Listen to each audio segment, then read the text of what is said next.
নমস্কার বন্ধুরা, আজ আমি নিয়ে এসেছি ঢ্যাঁড়স আর কাঁচা আম দিয়ে দারুণ টেস্টি একটি নিরামিষ রেসিপি, যেটা গরম গরম ভাতের সাথে খেতে দারুণ লাগে।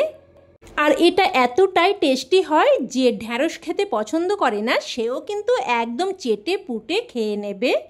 আর বানানোর পদ্ধতিও কিন্তু একদমই সহজ। এই তীব্র গরমে রান্নাঘরে বেশিক্ষণ না থেকে খুবই কম সময়ের মধ্যেই কিন্তু আপনারা এই রান্নাটা তৈরি করে নিতে পারেন। তো প্রথমেই আমি এখানে প্রায় 250 গ্রাম মতো ঢ্যাঁড়স নিয়েছি। ঢ্যাঁড়সগুলোকে প্রথমে খুব ভালোভাবে ধুয়ে নিয়ে তারপর দেখুন জলটাকে একদম ভালোভাবে শুকিয়ে নিয়েছি। আর ঢ্যাঁড়স কিন্তু কাটার পর আর ধোয়া যাবে না। তো দেখুন ঢ্যাঁড়সগুলোকে আমি এই রকম লম্বা মতো করে কেটে নিচ্ছি।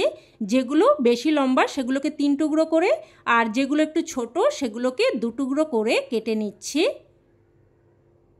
তো একই রকমভাবে সমস্ত ঢ্যাঁড়সগুলোই কেটে নিয়েছি। এবার এগুলো একটা প্লেটের মধ্যে উঠিয়ে রাখছি। উঠিয়ে নিয়ে এবার আমি এখানে নিয়েছি একটা বড় সাইজের আলুর খোসা ভালোভাবে ছাড়িয়ে নিয়েছি। এবার আলুটাকে দেখুন এইরকম লম্বা ও পাতলা মতো করে কেটে নিচ্ছি।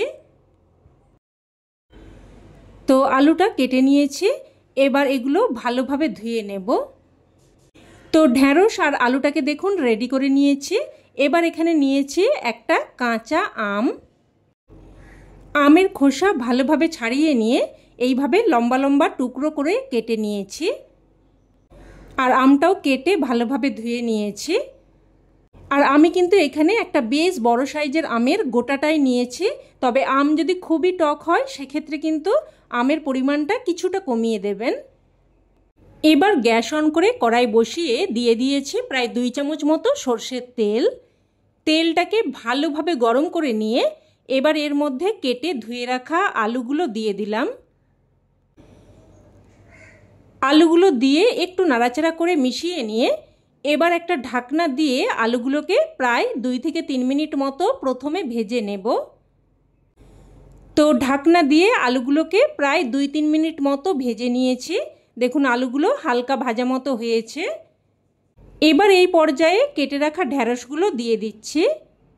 যেহেতু ঢ্যাঁড়সের থেকে আলু সেদ্ধ হতে বেশি সময় লাগে, তাই আলুগুলো প্রথমে একটু ভেজে নিয়ে তারপরে কিন্তু ঢ্যাঁড়সগুলো দিতে হবে।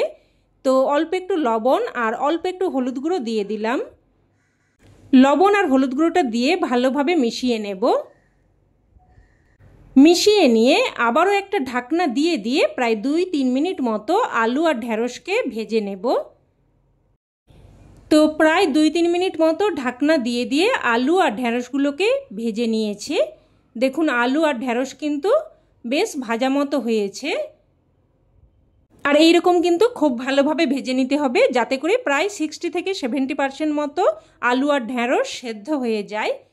এবার তেলটাকে ভালোভাবে ঝরিয়ে আলু আর ঢ্যাঁড়সগুলো উঠিয়ে নিলাম।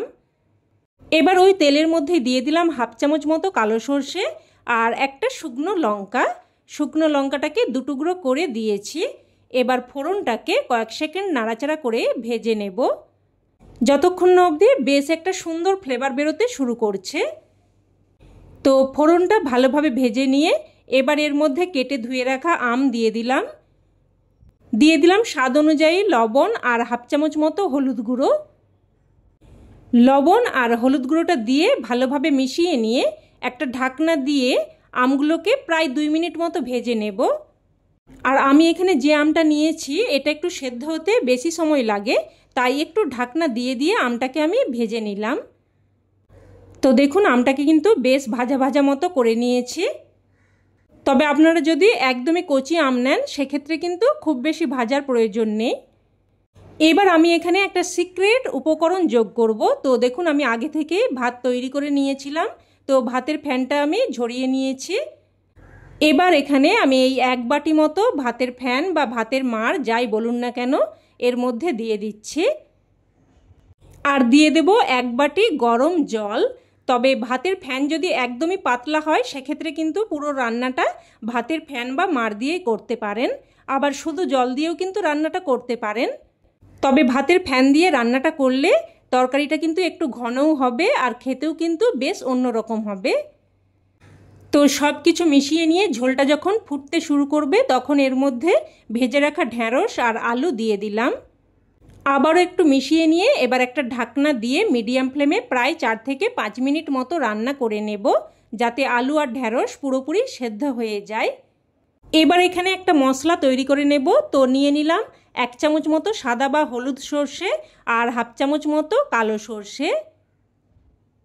এবার এই মশলাটাকে শিলেতে করে আমি একদম মিহি করে বেটে নিয়েছি।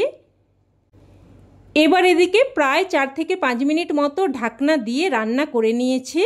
আর দেখে নেব এবার ঢ্যাঁড়স, আলু, আম সব কিছু ভালোভাবে সেদ্ধ হয়েছে কিনা। তো দেখুন আলু একদম ভালোভাবে সেদ্ধ হয়ে গেছে, আমও সেদ্ধ হয়ে গেছে, আর ঢ্যাঁড়সও দেখুন ভালোভাবে সেদ্ধ হয়ে গেছে। এবার এখানে বেটে রাখা মশলাটা দিয়ে দিচ্ছি। মশলার বাটি ধুয়ে সামান্য একটু জলও দিয়ে দেব। এবার মশলাটাকে ভালোভাবে মিশিয়ে নেব। বন্ধুরা, আপনারা হয়তো ঢ্যাঁড়স আলুর তরকারি অনেক রকমভাবেই রান্না করে খেয়েছেন, তবে আমার মতো করে এইভাবে একবার বানিয়ে দেখবেন। গরমের দুপুরে ভাতের সাথে জাস্ট কিন্তু জমে যাবে। তো এবার এখানে আমি দেখুন কয়েকটা চেরা কাঁচা লঙ্কাও দিয়ে দিলাম।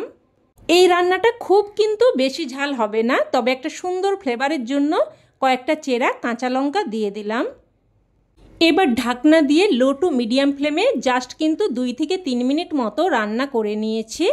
এবার এখানে আমার লবণটা একটু কম মনে হচ্ছে, তাই অল্প একটু লবণ দিয়ে দিলাম, আর স্বাদের ব্যালেন্সের জন্য সামান্য একটু চিনি দিয়ে দিলাম।